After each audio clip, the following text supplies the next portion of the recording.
Businesses across Gallatin County are taking a number of steps to ensure that customers and employees feel safe while working. I'm Gabby Crevitt, and I'll have the story coming up.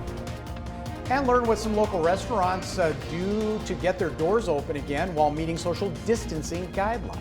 Just ahead of 6:30, back on your Tuesday edition of Montana This Morning. Caitlin Corbett, Chet Lehman, Matt Elwell. We're all back in the studio together. Feels very, very nice. It's nice. Great. It's nice to have you back here. It makes it so much nicer when we can chat. I know. The talk in the commercial breaks that we get to do. And we're all on the same page. I think the bottom line on that, Chet is not impressed with my conversation.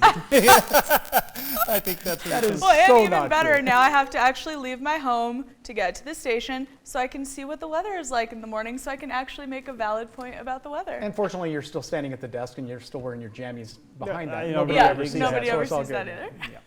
So by the way. This morning you're going to dress in layers. It is a little chilly. Temperatures into the 30s. The wind speeds are up in that 10 to 15 mile an hour range this morning. Most of our showers are off to our north, but we are seeing some showers developing just to the west of Butte. So we'll be watching that throughout the morning. I think the afternoon's the best potential of seeing showers and thunderstorms. I do expect to see at least some sunshine today, but we are going to see a few rumbles of thunder try to work their way through the area. I don't think it's widespread. It's just going to be cool and damp again today. We're going to take a look at this unsettled cool weather pattern and how long that's going to last. That's coming up in just a few minutes. Thank you, Matt, because you know we hang on every word you say. 6:31. We're going to shift gears right now, though. Businesses across Gallatin County are reopening at their own pace, but all are required to follow the guidance of the Gallatin City County Health Department's rules. MTN's Gabby Crevitt has a report on how different businesses are taking different approaches to making customers and employees feel safe. When this first hit, we are like, okay, it'll last a week. Okay, it's going to last 2 weeks. Now it's 2 months in, and our business model has literally changed 180. Businesses across Gallatin County have been hard at work, making sure customers and employees feel safe during the COVID-19 pandemic. And that's come with some serious changes to how business is normally conducted. Earlier this month, the Gallatin City County Health Department adopted a new emergency rule for reopening and has shared guidelines for avoiding close contact, promoting hand washing and sanitizing, and monitoring for symptoms. Businesses are now tasked with how to implement the guidelines. We're doing everything from temperature checks or all shifts for employees, sanitizing every table. We have these little cards that we sort of flip over when somebody sits down, so we sanitize it before somebody leaves.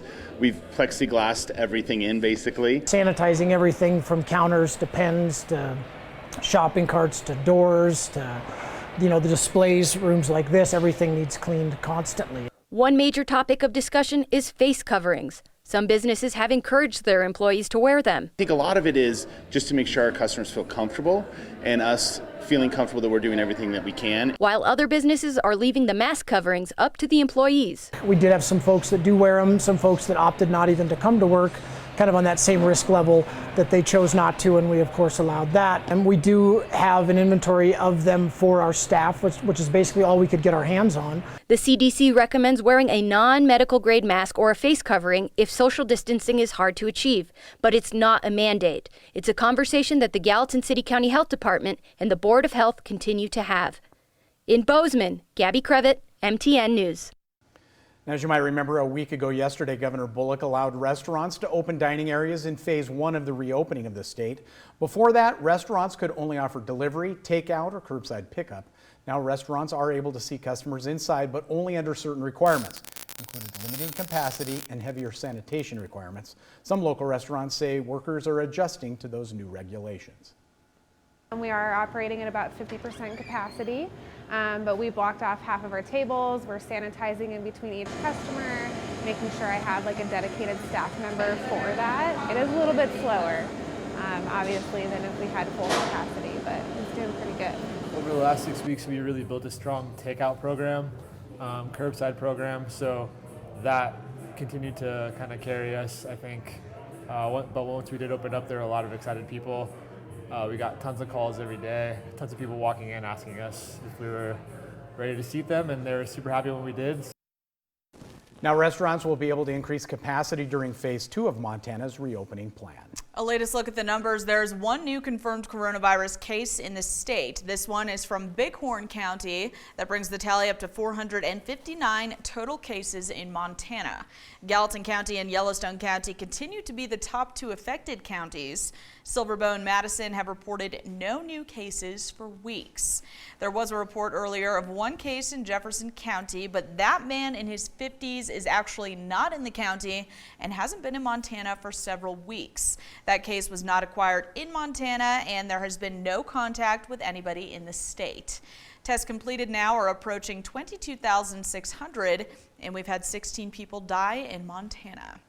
And this morning, we want to tell you about a new program to help Montanans recover from the financial impacts of COVID-19. Yeah, the Rebound Montana Relief Fund is a partnership between MTN, AMB West Philanthropies, and the Montana Community Foundation. We have created a statewide fund to provide safety net funding for rural and tribal communities that have been adversely affected by the pandemic. Now, this is not the first time the three of us have teamed up to help Montanans in need. Our Montana Wildfire Relief Fund raised more than $600,000 to help rural volunteer fire departments, all thanks to contributions from viewers like you. There will be organizations that cease to exist because they just financially are not able to continue. Really what we're talking about here is resiliency and focusing on minimizing disruptions as best we can. Now, if you can help, please go to kbzk or kxlf.com/relief. There you can find various funds that have been set up. MTN and AMB West Philanthropies will match the first $150,000 donated to the Montana COVID-19 Relief Fund. Anything you can afford is a way we can all help our fellow Montanans rebound. And these uncertain economic times can create a lot of questions, and the Rebound is also here to help. You can join MTN's Jill Valley on KBZK and KXLF's Facebook pages today at noon. She'll be chatting with financial expert Tom Jacobson, who will share the best ways to make smart moves with your money. Time now is 6:36. Businesses are making plans to start reopening as our country works to rebound. But not everyone is ready to go back to the office just yet. That's right. The time working from home has changed some people's perceptions about jobs. New survey from staffing firm Robert Half found 63% of people now realize their job is doable from home. About the same number say they feel like their work-life balance has improved without having a commute. And nearly 80% of parents specifically would like to work remotely more often. Allowing people to work from home more is something most workers in the survey think their employers will do now.